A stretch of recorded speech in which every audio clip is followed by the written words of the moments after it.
everyone, and welcome to Book It. I'm Carol Ann Riddell. Joining us today is best-selling author Frederick Joseph. He's also a philanthropist, marketing expert, and a CUNY grad. So we have got lots to talk about. Fred, thank you so much for coming in today. Thanks for having me.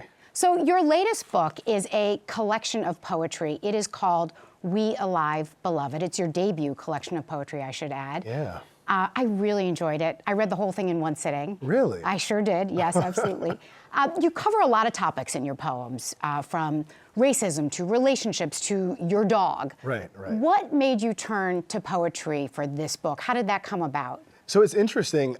I don't know if I necessarily turned to poetry. I think that poetry's always been sort of the pillar of my work, right? There's a certain lyricism and prose I try to bring to essays and even like posts on social media, because I started out as a poet, right? My grandmother taught me how to write, and it's a funny story. I was listening to rap as a kid, as kids do, and she's like, oh, you know, this is poetry, and you know, me being 8 years old, I'm like, you don't know what you're talking about, you know?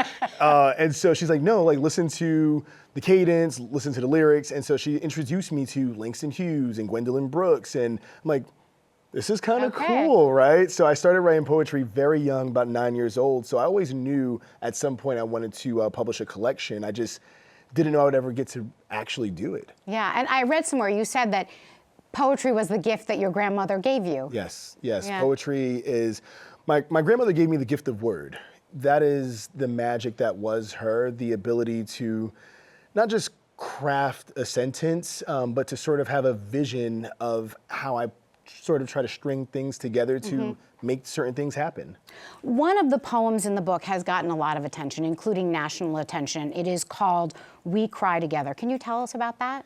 Yeah, so We Cry Together was sort of my reflection on finding out that my wife had miscarried. I wanted to honor that for all the families and people who have been through that, and sit in that moment a bit, right? Because I do think that the trials and tribulations of trying to become parents don't necessarily get talked about enough, and that is such a heartbreak. And obviously we have poems about heartbreak in various capacities, but I don't know that we have that as much, especially from a man's point of view, right? I really wanted to sort of lean into the tenderness and the humanity to help also like dismantle, toxic masculinity a little bit, right? Where it's okay to be devastated, right? And to honor that devastation, whether in word or tears or music or, whatever you're feeling at the time. So, that's what that poem was. And we'd love to have you read it for us, if you would. Yeah, Fred. absolutely.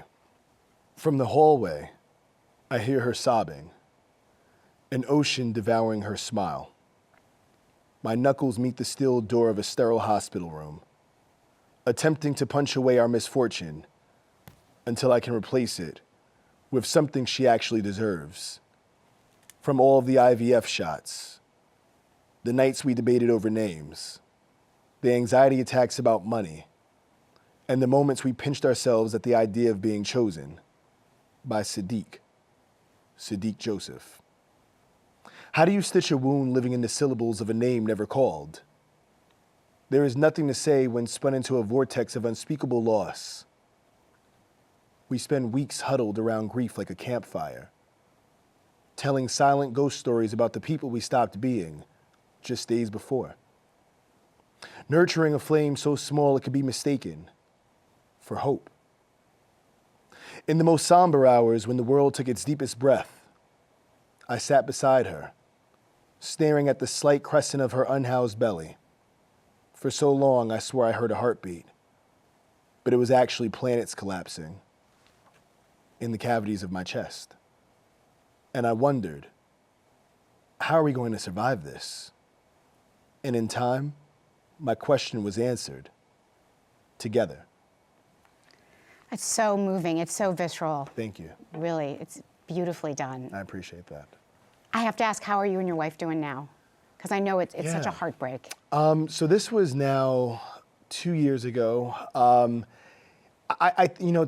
is interesting. Time does heal. but you're never not sitting with things like that, right? And I think so much is happening in society, in our personal lives, that if I'm transparent, it sort of feels like a place that you sit somewhere and you go back to it occasionally. Sure. And you move on to the other things that you're trying to tackle, but it doesn't dissipate. We just, you hear something or see something, you'll go there for a moment and then you'll close that door and you'll come back at some point. I think loss is like that. Yeah, yeah. I read something you said, Fred. You said that these poems reveal pieces of your soul. Yeah. And that struck me because I wondered, was it intimidating or a little scary to be that personal on the page, at least at first?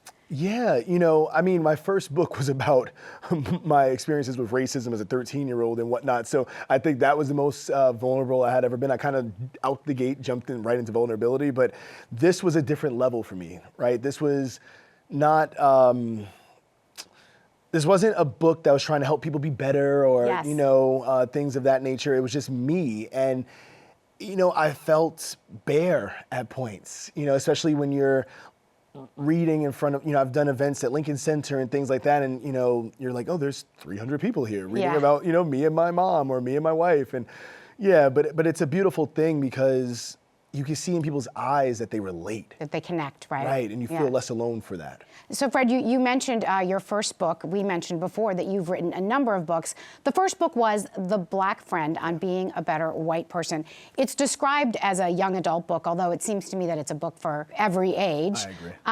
And you've said that you wrote the book, or you realized you needed to write the book after something that happened on the subway. Yes. I was actually on the subway. This was probably 2018. And it's not much different from the things that happen on a regular basis, sadly. I was sitting down and this woman, as I'm sitting there, she just and I'm in a full suit heading to the office. This is when I worked in marketing still. She had a purse, and first she tucked her purse away from me.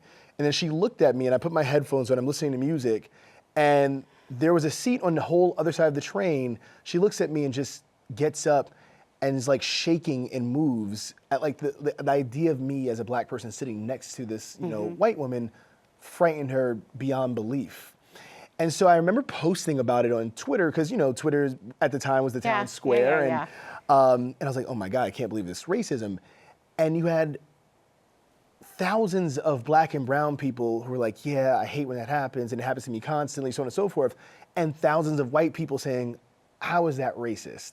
What was racist about this? I don't get it. What are you talking about? And I'm like, oh my God, yeah, we're having conversations about systems and history and, sort of institutional racism, but interpersonal racism and how we show up for our neighbors and on our daily basis, we're not really talking about that, right? Yes. And so I was like, such a good point. Right, and I was just, I'll do it, I'll do it, but especially because by the time we get to a certain age, sadly, people stop listening as much, right? So I'm like, if I can reach that woman on the train when she's 12 or 13 years old, maybe this doesn't happen. Yeah. So, yeah. And one of the things you say in the book is that there are two sayings that pretty much every person of color hears at some point, and they are, why does everything have to be about race, and I don't see color? And you argue very effectively in the book as to why those concepts, those sayings, are very much part of the problem. Right. I agree with you. Right. But tell us a little bit more in detail why.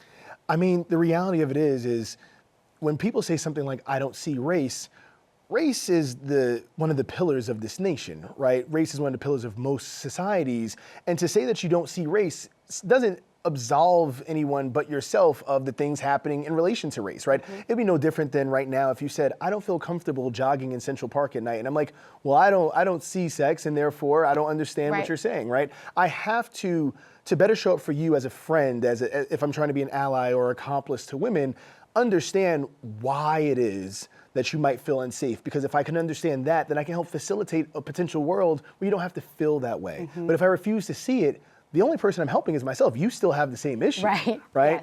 Yes. And then as far as the, why does everything have to be about race? I mean, it's a simple answer because everything is sadly about race, right?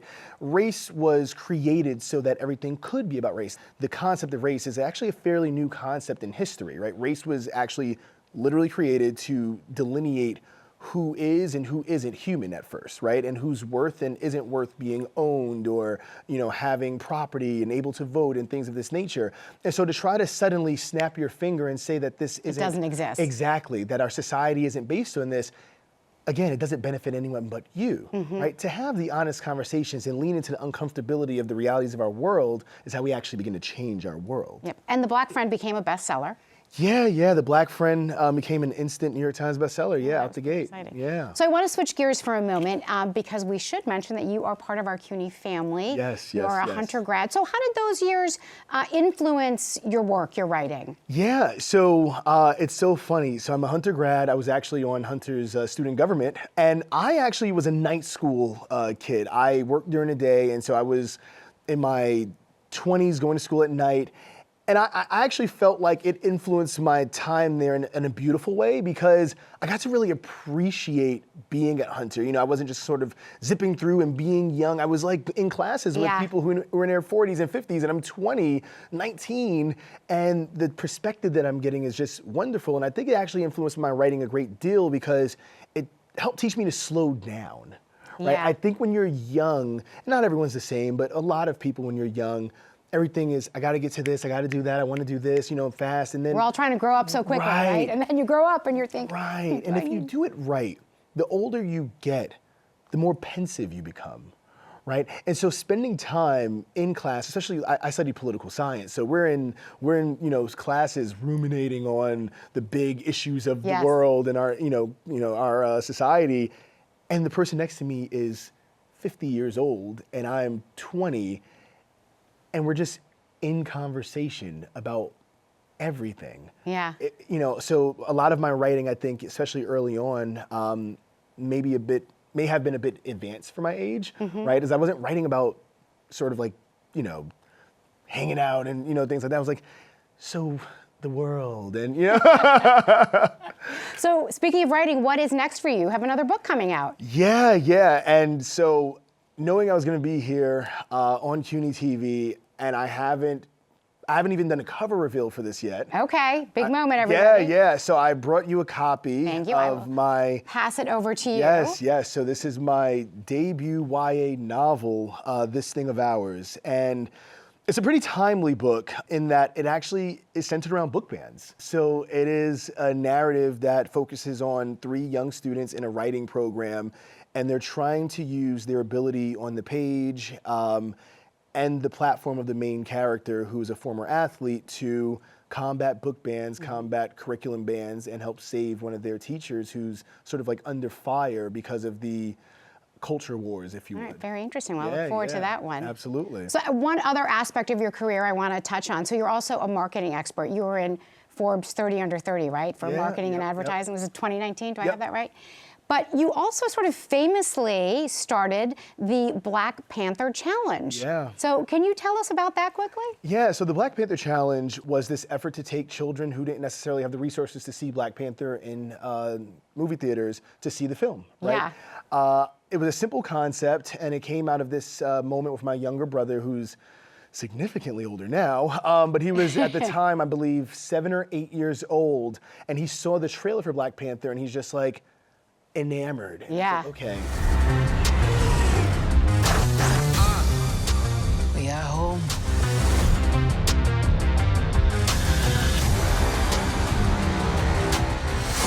My son, it is your time. I'll obviously take him to see it, but I thought about, what about the kids who aren't able to see it? Can't go, right. And so, I just decided to use some of my marketing muscle to create a GoFundMe campaign, and reached out to, I was probably very annoying, I was on Twitter reaching out to Chelsea Clinton and all these famous people, and it gained some traction, a little notoriety, and then one night I wake up and they're like, hey, so Chelsea Clinton shared it along with a few other celebrities, and it is literally everywhere now. So it actually became the largest GoFundMe in history based on the amount of campaigns that are created globally. So what started out trying to take 100 kids to see the film, we ended up taking 700,000 around the world to see Black Panther for free. It's just remarkable. Yeah. Wow. And you ended up on the Ellen DeGeneres show. I mean, it really just blew up. And to date, we've actually raised now close to $42,000. $42,000. Yeah, it absolutely blew up, and I think it sort of launched my career because, I always have to speak his name in any room that I'm in.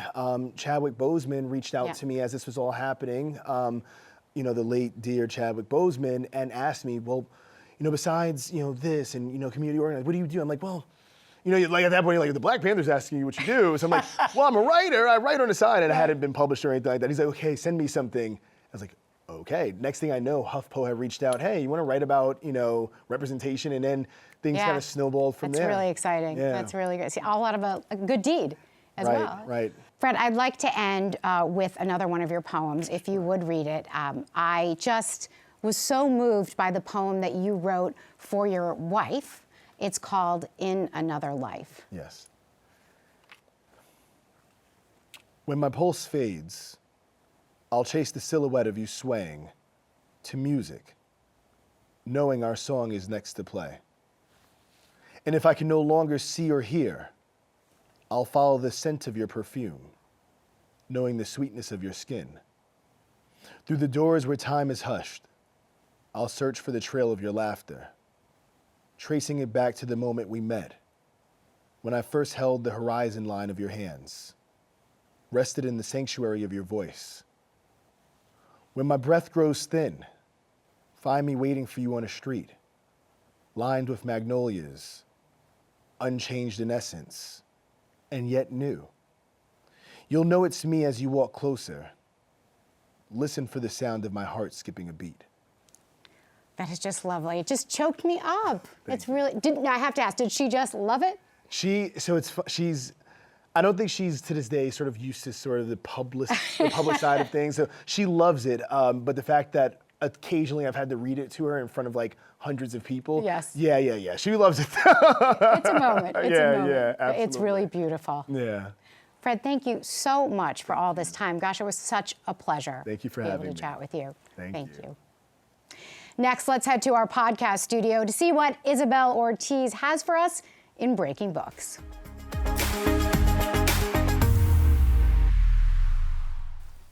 Hi everyone, and welcome to Breaking Books. I'm Isabel Ortiz, and today I have the pleasure of being joined by entrepreneur and author Jamie Sid to discuss her short story, The World in a Box. Hi Jamie, thank you so much for being here today. Thank you so much for having me, Isabel. It's such a pleasure. I am super excited to have you today because this book really was a mind-opening experience for me, and I'm sure that is what you aimed for in writing this book. Yes. Just because I think the concept truly was beautiful, I think because it can open minds of anybody, any age. So I really would appreciate if you can tell us a little bit about the book. Sure. So originally I wrote the book while living in the city. I was living in Midtown, and I literally was overlooking my apartment window and looking at the Empire State Building and looking at all the boxes. And it suddenly occurred to me that people come and go. And sometimes people stay for a long time and people go. And how we embrace change and how the city is always constantly changing, right?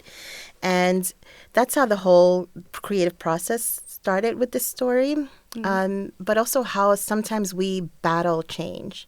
Right. And how sometimes it's so difficult to embrace it because we overthink it. When you first open the book, you hear about this old man who thinks his perfect little box is good enough, bright enough. It's just his piece of perfection. So was there a reason that you decided to pick an old man to kind of be the protagonist somewhat in this book? You know, it's so funny you asked me that, because at one point I was like, should I make it an old woman? But it really just came as an old man. It came as this image of, this just image, and it was pretty a universal image. I think it just sounded good when I said, okay, the old man. It's like the old man and the fish and the whale and and that image of that protagonist. Because really, as we get older, we tend to overthink. We tend to be somewhat rigid, and I think that when we think of rigidity and when we think of like constant like groundness, we think of this image of a more mature person, a more, individual that's been around a long time and questions like, hey, I'm really great. Why isn't everybody like, wanting to stay with me for so long? Mm-hmm. And that's really what was, the inspiration behind it and why. So I wanted to know for you, because the old man talks about this idea of perfection in the book, and you see that in the first kind of illustration, which I thought was really nice, because you put it's the box and then it's perfect in a whole bunch of different languages. Is perfection this idea, when you were writing it, was perfection this idea that you could imagine, or was it something that you meant to have in the book that felt unattainable? No, I think perfection was something that you could imagine. And it is almost unattainable, because perfection is really whatever version you think perfect is, right? And that's why there are all the different languages and the different ways to say perfect, because imperfection is perfection, right? And that's why that exists. And really, the illustrator, Alicia, did a beautiful job in translating that initial message of the book and creating that image of the perfect, imperfect box. And I wonder, too, how that journey really went for you, because you have these words, you have this beautiful story, but then you have to have the illustrations to match that. So what was your journey like of finding an illustrator where you felt that your words and their images of the book kind of came together and blended well? That was a process because I didn't want traditional illustrations. I'd spoken to many illustrators and had many samples, and all of them, they were looking at it from a non-abstract way, and I wanted abstract. I wanted something different to be able to depict the story in an image that wasn't perfect to the story either, right? And it really showed a unique way of depicting the story in an image. And that's what it was. So the process was a long process, because it literally almost took me 2 years. It's probably so nice when it's like a blending of the minds. It was. And also for me, from the I respect artists, musicians, and anyone who really has a non-conventional way of, creating something. And that's their way of contributing to the world. And this was my way of collaborating with an artist who I feel had so much talent and has so much talent, and a way that I felt like, hey, this could be a wonderful way for artists and writers to collaborate, because writers are we constantly write. There's always there's a story in my head all the time. Like, I probably have 3, 4, 5 books in this brain, right? But, but I think that when you come together, it just creates a different blend. And I think working together really creates a better story. It creates a better energy. And it really just shows how collaboration can empower both an artist and a writer to get their work out there. And you really do see, like, your culture, the illustrator's culture really combined in this book. Because I know you have traveled extensively. Did any of your travels and kind of maybe the practices or the philosophies you picked up during your time traveling really help inspire this book? So it's so funny, because intentionally, no way. Unintentionally, depending on what you see and what you don't, you can pick up certain undertones, right? But like, for example, traveling throughout Asia, there are various different ways of life, right? Hinduism is a way of life, Buddhism is a way of life, right? All of those little things and these practices to really get you to just live life in a way that's kind of like embracing it and flowing with the water and flowing with life. And I think that somehow that is combined in the book. And it was not an intentional thing to do, I feel like the story is my Western way of doing things sometimes. And then the images actually bring about that like an ancient way of, like, there's elements of it that have like a modern abstract art depiction, and then there's an element of it that has like an older traditional artsy kind of look and feel. And I guess one final thing, what message do you want people to take away from reading The World in a Box? Embrace life. Embrace life with loving and beautiful eyes. Well, that is a beautiful thing to end this off on, but thank you so much for being here. You. It was a pleasure to speak with you today. Thank you so much for having me.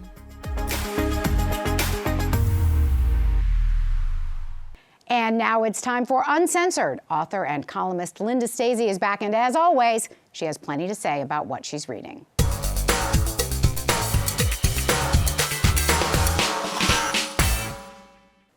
What do you call the #1 thriller writer in the United States who beats out the likes of James Patterson and John Grisham?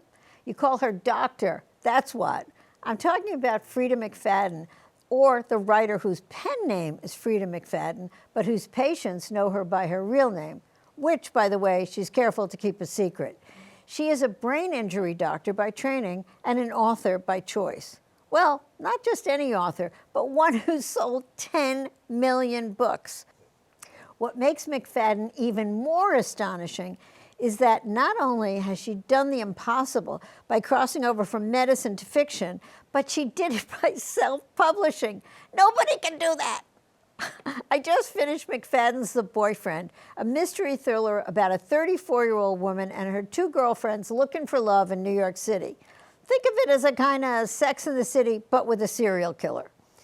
Sydney Shaw, like many singles in the city, meets most of her dates on a dating app. But the guys she and her friends meet usually lie about their looks, their jobs, their single status. They stick them with the checks and are colossal bores who find themselves incredibly interesting. After one of her dates assaults her, Sydney is rescued by a passerby, the world's handsomest man, a doctor no less. Eventually, they meet up by accident again, but it's after one of her 2 friends has been brutally murdered. The perfect man can't be the killer, can he? It can't be the super, can it? It can't be the creepy date. Well, maybe. On another note entirely, we all know Shakespeare and we all know Hamlet. But did you know that the Bard of Avon had a wife and children, one of whom was a boy named Hamnet, with an N, not an L? Hamnet died young, and that's about all we know about him. But in the hands of author Maggie O'Farrell, Hamnet, the novel and the child, are brought to life. O'Farrell imagined Shakespeare's marriage to a psychically gifted woman named Agnes. They have a very sensual bond until the son dies from Black Plague. Of course, in real life, Shakespeare never mentioned the plague ever, and only 1 or 2 people in the town of this novel seem to even have it. Well, I kind of flew through the book. It was probably because I kept looking for more, but I didn't ever really get it. And then, like too many modern novels, it just ends. As a novelist myself, I think this is kind of a cheat. I mean, call me old school, but I still love a rip-roaring good tale with, yes, a beginning, a middle, and an end, not just a middle. It's kind of like eating the inside of a pie without the gooey bottom and the top crust that seals it all up. For Uncensored, I'm Linda Stacy. That wraps up another chapter for us. Thanks so much for watching. A quick reminder to check us out on our new CUNY TV app and on social media. We'd love to hear from you. I'm Carol Ann Riddell. See you next time on Book It.